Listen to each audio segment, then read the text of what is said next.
Les ganes d'aplec després de 2 anys sense celebrar-se eren evidents a l'inici de la 41a edició amb la Caragolasso.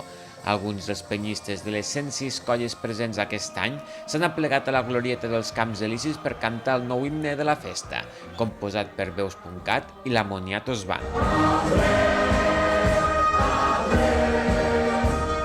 La Penya Resbalona ha estat la colla d'honor d'aquesta edició, que també ha volgut posar la seva música i actuació durant els primers moments d'aplec.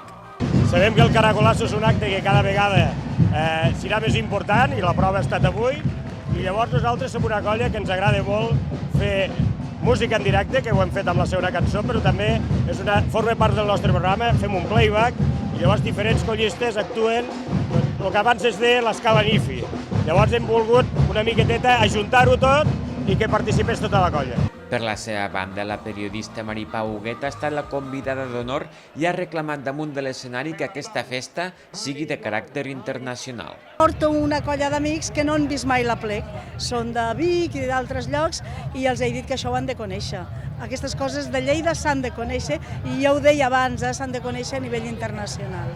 Fets els parlaments previs, només calia engegar la metxa d'aquesta edició de la festa i amb l'esclat inicial començar la ingesta de caragols sota unes temperatures que estan batent rècords a la ciutat de Lleida durant el mes de maig.